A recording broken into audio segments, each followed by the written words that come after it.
Hello everyone. First off, I would like to start this video by an important warning.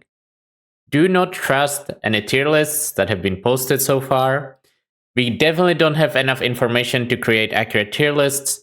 No Twitch or YouTube content creator, nor anyone else outside of GGG employees has actually played the endgame of PoE2. Every guess is highly speculative, and it's fun to talk about, don't get me wrong. But please, if there is a tier list that says Infernalist is S tier and Warrior is unplayable, do not trust to these tier lists. Just make your own opinion after you have actually played the game, or after you have watched people play the game on December 6th.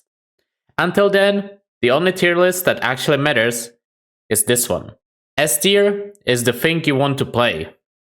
A tier is what you will play after you have played your S tier build. And the rest of the builds, they're just builds that are not your thing because, let's say, the archetype doesn't really suit you, or what you saw in the presentation didn't really catch your eye. But any tier list that exists right now is so speculative that you should just put zero weight to it and make your decision based on how stuff looks to you and what you think you will enjoy the most. That is also how I will be deciding my build. Going into the initial reveal, I was pretty set on playing minions. But after watching it, pretty much every class caught my eye in some way, and all of them looked a lot better than I actually expected. But there's one ascendancy that spoke to me on a higher level than the other ones, and that is Infernalist. I said it looks good for both builds that I'm considering starting, minions and fire skills. Speaking of skills, I finally decided to actually learn some useful ones for a change. And that is why I've decided to partner with Boot.dev, the sponsor of today's video. I definitely wouldn't consider myself a programmer since the only thing I've ever learned were some basics in R in the uni, but even I was able to load up Boot.dev and instantly start learning the basics of Python without any issues. And if I were to run into any issues, there's an AI that can help you if you ask the correct questions, or if you are completely lost, you can check out how the creators of the course solved it. The website makes learning into a game which helps to keep my attention, which definitely has been a struggle for me in the past, but the existence of a leveling system and leaderboards just makes me want to always click one more after I finish the current task.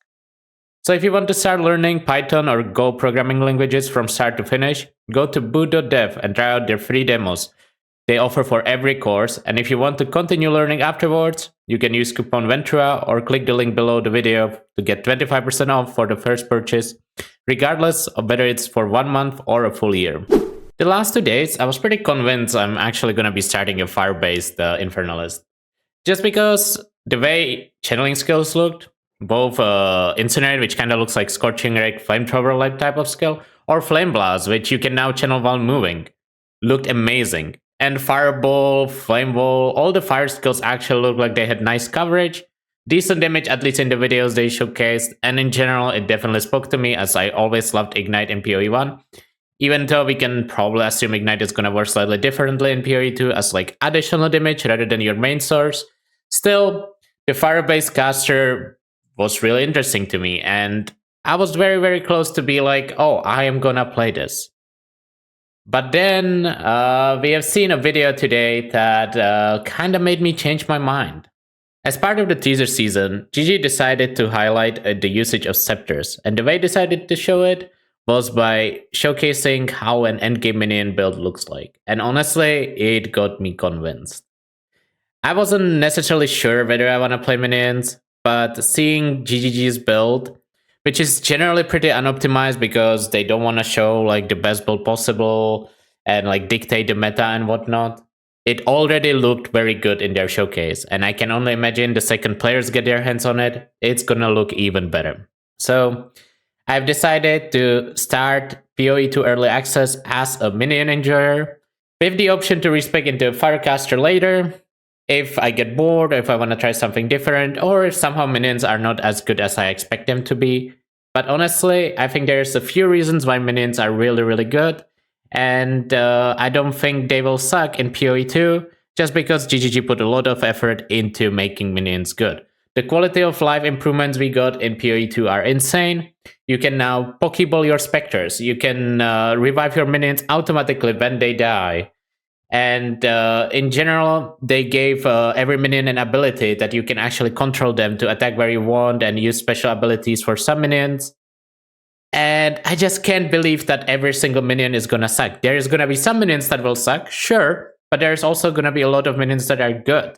Because there's 8 different types of skeletons. There's 400 different specters that we will all be able to use if we want to. There's a different combination of specters. There's a different combination of specters and skeletons. There's also temporary minions with zombies and the unnerved scorpions that you can use.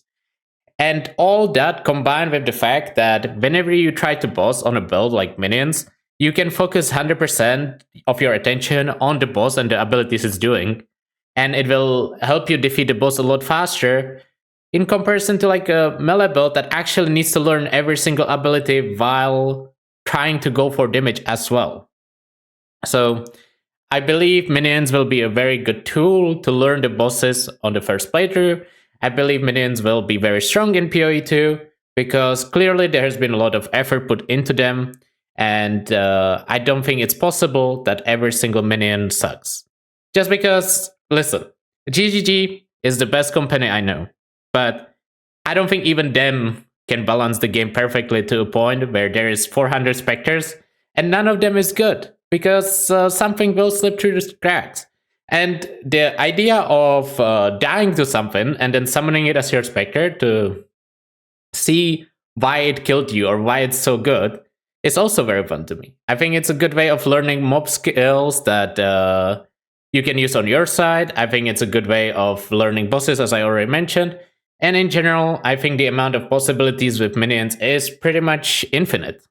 These infinite possibilities and the community that will build around them, testing every specter, every combination of specters, every skeleton, every combination of skeletons, and obviously skeletons and specters combined, ways to generate corpses or power charges to summon zombies during bosses, and all that is going to be very interesting to follow and be part of the minion community in PoE2, which I expect to be actually quite large, since GG did so much to accommodate minions in PoE2 to make them fun to play and significantly different from PoE1, at least from my point of view. Where in PoE1, I never really cared about minions. I played them sometimes when they were strong, but in general, I was like, not for me, you know? I would rather play my self-cast builds or traps and mines. But in PoE2, I think the amount of work that went into minions is insane, and I think they are gonna be very fun to play, and that is why I will be league starting them. It still sounds so weird in my head, but I think it's gonna go well, and I do have full trust that they are gonna be strong. Anyways, if minions are not your cup of tea, you don't have to worry. You know me, I play a new build every other day. I will probably stick to one build at least for a week in the early access just to explore the endgame and learn what the endgame is, what do you need in the endgame to make a good build and whatnot. But realistically, the second my first character is over, I will probably be testing every single ascendancy that's available in early access. And I want to be active about it, not just on my Twitch, but also on this YouTube channel. So if you would like to see more of that, please make sure to like and subscribe, as it helps a lot. Also, please leave in comments what you are going to be starting. I'm just curious what the general consensus is, and I want to know what people who watch my content are actually starting, because it might influence my choices in the future on what's like the second or third character to play. Anyways, have a great day, everybody. I will see you guys next time. Bye.